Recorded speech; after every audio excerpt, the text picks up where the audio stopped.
philosophy, aside from leaning into it, is to crowd out, not cut out.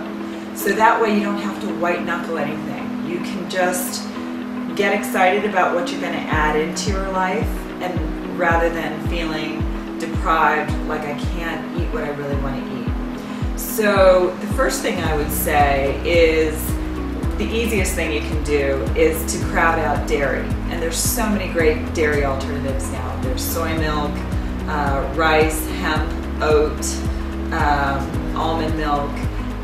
You can put it in your coffee and cereal, make your smoothies with it. It is so fantastic. There's amazing cheeses by Kite Hill, Daiya, Follow Your Heart, so you can make pizza. You can sort of sprinkle it over everything that you would have cheese with. So that's a really easy switch out. The next thing I would do is I would try Meatless Monday. So on one day a week, just say, I'm going to switch out my protein. Protein is something a lot of people are going to ask you about. And so instead of having, say, if it's taco night, you're not going to have chicken enchiladas, you have bean enchiladas. So you're going to get a lot of protein, tons of fiber, you're going to feel full and satiated, but you're going to be going out without the chicken.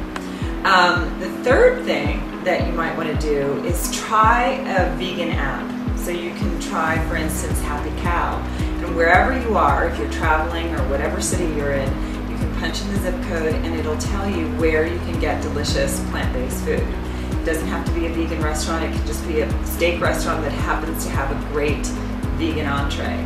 So that way you get the sort of spirit of adventure and really start trying new menu items and shopping differently and experimenting. The next thing I would do is find your community, find your people who are also adventurous in food. So there's vegan meetups everywhere in just about any city, and if there's not one, you can create one. And you guys can bring potluck, you can talk about favorite food that you found. Really kind of fun and easy.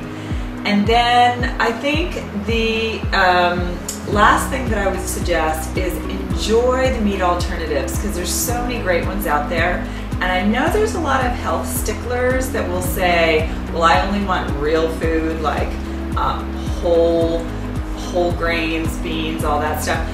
When I was going vegan, there's not a chance in the world that I was going to sit with a bowl of rice and beans on Thanksgiving. I wanted turkey and mashed potatoes. So what I did is I found a plant-based turkey, and I had my mashed potatoes made with vegan butter and soy milk. And I looked like I was eating what everybody else was eating.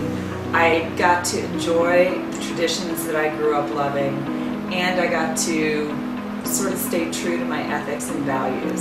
So this has been a super exciting journey for me, and I would invite you to lean into. I think you're going to get a lot out of it.